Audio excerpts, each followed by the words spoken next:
Hi, I'm Nicole Alonso-Leach. I work for the Department of Natural Resources and Division of Fish and Wildlife. Here in front of us we do have a juvenile bird, so it's a little bit smaller, but that's fine. It processes out the same way. The first thing you're going to do is feel for the keel. It's the sternum in people. So you're going to feel for the sternum until you feel up, until you feel that notch. It's the same notch that we've got here in our throats. And you're gonna make a small incision there. You wanna be kind of careful because you don't wanna start cutting open the fillet too much because the breast meat is pretty small as it is, so you wanna minimize the damage. I'm using just a normal kitchen knife. I'm sure there are other fancier knives out there that you can use, but a kitchen knife is gonna get the job done just the same way. So I like to pinch on the feathers just a little bit to pull it up, and when I make that incision, I'm coming in from behind towards the throat, just because that way you're going away from the meat instead of towards it. And all you need is a really small incision. You can see that it's like super tiny, the cut that I made, because duck skin is pretty easy to tear. So after you get that first incision made, you can just kind of tear the skin away from the meat, and trying to keep the feathers off of my hands as much as possible because those little feathers will stick to the meat and it just makes a big mess. So I like to try to keep those feathers off of my hands. And just pull it away. It's almost like, you know, unzipping a sweater. You just pull it apart, away from the meat, until you kind of get down to where that wing attaches. So there's not a whole lot of meat in teal. They're a small bird, so you don't keep the whole bird as a result of that. There's just not enough meat in the wings. There's not enough meat in the legs to really make it worth it to keep the entire bird. So after you get it kind of unzipped like this, you have the breast out in front of you. This is the meat that we're going for. So what you're gonna do is take your knife, find that keel. Again, it's super obvious now because it's open. And just take your knife and slide it along the keel, making the incision all the way down to the end of the rib cage. You wanna be kind of careful around the end of the rib cage because right here is where all the entrails are. And if you puncture that body cavity, you're gonna get the guts coming out and you're gonna have a little bit more of a mess on your hands.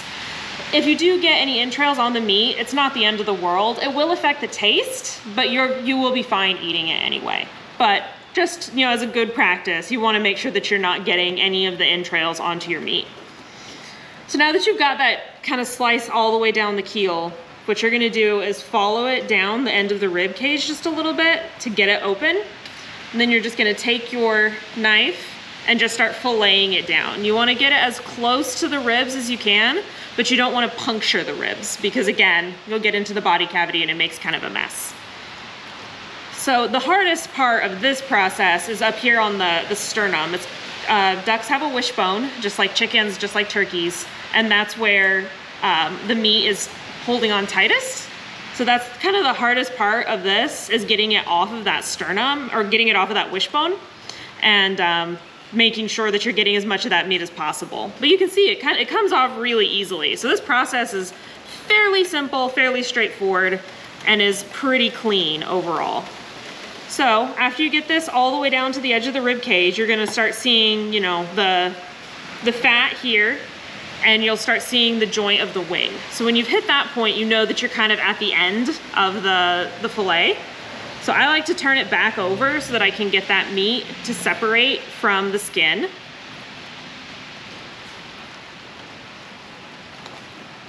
And disconnect it from the wing joint. It is kind of easy to separate that wing joint in this process, so you wanna be careful going around the meat so that you're leaving the wing joint intact and on the body cavity instead of coming off with your meat. So there are two little pieces of meat that you'll get out of a breast of any duck because these muscles have separate purposes in the body. So this one's a little bit smaller. It controls a little bit different part of the wing. This one's a lot bigger, obviously, so it's controlling a lot of that up and down motion of the duck's wings. So if you get these two separate pieces, it's not that you accidentally cut your fillet. It's because they're supposed to be like that. When you're at this point, I always check the meat for any BBs or any signs of disease or infection in the bird. It's never a good idea to eat a sick animal just because you don't know what caused that illness and you don't want to have any secondhand infection as a result of that. So I'm just feeling it, making sure that everything feels consistent, making sure that the color of the meat, trying to get feathers off my hands, but trying to make sure that that color of the meat is uniform, that there's no real obvious signs of illness, there's nothing wrong with the meat. If you did find a BB, it's really easy to remove them. You'll just take your knife and either puncture it straight through and push the BB out, or cut it open where that BB is, pull the meat apart and remove that BB. Mostly you just don't want to be biting down on that when you're trying to enjoy your dinner later. So comes apart pretty easily. There's our first fillet. Each bird, you know, you're gonna have to do this again on the other side. Pretty simple. Again, you just take your knife, run it down the opposite side of the keel,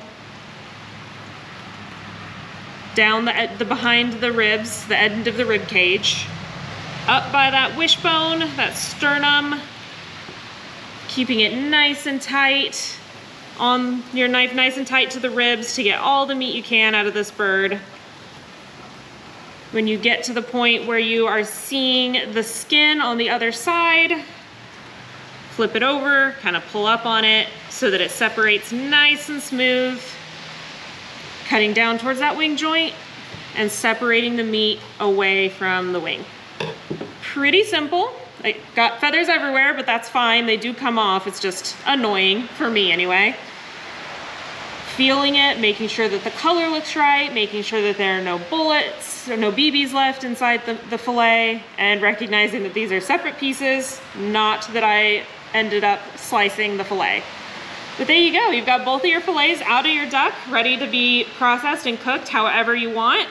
And the bird carcass, you can see here, we just don't have a lot of meat in the legs. We don't have a lot of meat in the wings. It's just not, for a bird this small, it's easier just to take out the breast than to process the whole thing.